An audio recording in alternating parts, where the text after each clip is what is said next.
বিভিন্নভাবে প্রতিহিত করতে যাচ্ছে। আমাদের সমন্বয়কদেরকে, আমাদের জুলাই আন্দোলনকারীদেরকে বিভিন্নভাবে তাদেরকে মারধর করতে চায়, মেরে ফেলতে চায়। আমি তাদের বিরুদ্ধে বলবো যে আপনারা আমাদের সমন্বয়কদেরকে যদি মেরে ফেলতে চান, আপনারা এটা ভুল করবেন। আমরা অন্যায়ের বিরুদ্ধে কথা বলেছি, আমরা অন্যায়ের বিরুদ্ধে কথা বলবো। আমরা বিপ্লবী, আমরা ততক্ষণ অন্যায়ের বিরুদ্ধে কথা বলবো যতক্ষণ আমাদের চোখের পলকগুলো লড়তে থাকবে।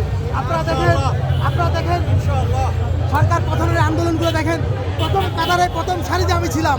এরপর দেখেন 11টা জেলা ডুবে যায়। 11টা জেলা ডুবে যাওয়ার পর আমার নিজ অর্থায়নে আমি তার নিয়ে বিভিন্ন জেলায় ছুটে যাই, আমার বাবা সহ। এরপর দেখেন একটা বৈষম্য কমিটি করা হয়, যেই কমিটিতে আওয়ামী লীগের ছেলেরা এবং নব ফেসিসের ছেলেরা একত্রিত হয়ে চাঁদাবাজি, লুটপাট, মামলা বাণিজ্য করে। আমি তাদের বিরুদ্ধে কথা বললে এই দেখেন হাসান আব্দুল্লাহ যখন আমার খাগড়াছড়িতে যায়, হাসান আব্দুল্লাহর উপর হামলা হয়। এরপর আমি মাগরিবে নামাজ পড়ার জন্য বেরোইলে আমাকে তুলে নিয়ে আমার উপর নির্মম অত্যাচার করা হয়, আমাকে মৃত্যু নিশ্চিত করে ফেলে দেয়। সুতরাং আমি বলবো দেশবাসীকে যেই নিরাপত্তা দেওয়ার জন্য আমরা যে আন্দোলন করেছি, যে ফ্যাসিস্টের বিরুদ্ধে লড়াই করেছি, আমি ডক্টর মোহাম্মদ ইউনূসকে বলবো আমরা দেশের মানুষকে নিরাপত্তা দিতে যদি ব্যর্থ হই, দেশের মানুষ আমাদেরকেও ছাড় দিয়ে কথা বলবে না। সুতরাং দেশের প্রত্যেকটা মানুষকে নিরাপত্তা দিতে হবে, দেশে সঠিক আইন প্রয়োগ করতে হবে, প্রত্যেকটা মানুষের নৈতিক অধিকার ফিরিয়ে দিতে হবে।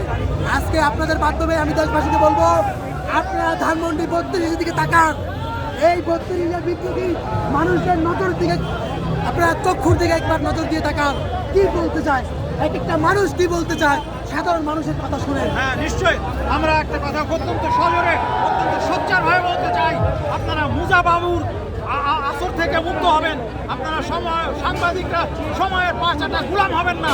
আপনারা ওই বৃত্তি থেকে বেরিয়ে এসে স্বাধীন সাংবাদিকতা করবেন এবং সংবাদকে স্বাধীন ক্ষমতার পা চাটবেন না। আজকে দেখুন আমাদের আমরা সমাজের বাণীকে তুলে ধরবেন। সরকার পতনের পর আমাদের আমরা সমাজ কি করবে সিদ্ধান্ত নিতে পারতেছে না। মনে করতেছে ফ্যাসিস্টরা অনেক জনবল ছিল, তাদেরকে আজকে এতদিন ধরে 15 বছর যাবত এই ফ্যাসিস্টকে আমাদের আমলারা তাদেরকে ক্ষমতা দিয়ে রেখেছে। আজকে তারা ভাবতেছে আরেকটা সন্ত্রাসী জনগোষ্ঠীকে সাপোর্ট দিবে। আমি আমাদের আমরা সমাজের বিরুদ্ধে বলতে চাই, আমরা দেশের জনগণ, আমরা অন্ধ না, আমরা পাগল না, আমরা সব কিছু বুঝি। দেশের আমরা সমাজ তারা দিনকে ভাগ করছে, আজকে এই দিনে তাদেরকে এই ছুটি দিতে হবে, আজকে এই দিনে এই ছুটি দিতে হবে। তারা মাসকে ভাগ করছে, আজকে এই মাসে তাদেরকে এই বাজেট দিতে হবে। এক একটা সচিব লক্ষ লক্ষ টাকা প্রতি মাসে তারা ভাতা নেয়। কেন এক একটা সচিব এত লক্ষ লক্ষ টাকা ভাতা নেবে? আমার একজন শ্রমিক ভাইকে কে ভাতা দেয়? আমার একজন রিক্সাওয়ালা ভাইকে কে ছুটি দেয়? আমার একজন দিনমজুর ভাইকে কে ছুটি দেয়? আমি বলতে চাই আমাদের আগামীর যেই ভবিষ্যৎ প্রজন্ম হবে, আমাদের আগামীর যেই সংবিধান হবে, এই সংবিধানের প্রত্যেকটা মানুষের নৈতিক অধিকার একই থাকতে হবে। আপনারা দেখেন ৭১-এর যুদ্ধের পর আমাদের আমলারা, কেমিক্যাল ব্যবসায়ীরা, দোসররা যেই সংবিধান করেছে, এই সংবিধানকে আমরা পুঁতে ফেলতে চাই। আমরা চাই আগামীর সংবিধান জনগণের সংবিধান হবে, আগামীর সংবিধান সচেতনতার সংবিধান হবে, আগামীর সংবিধান অন্যায় প্রতিবাদ হবে।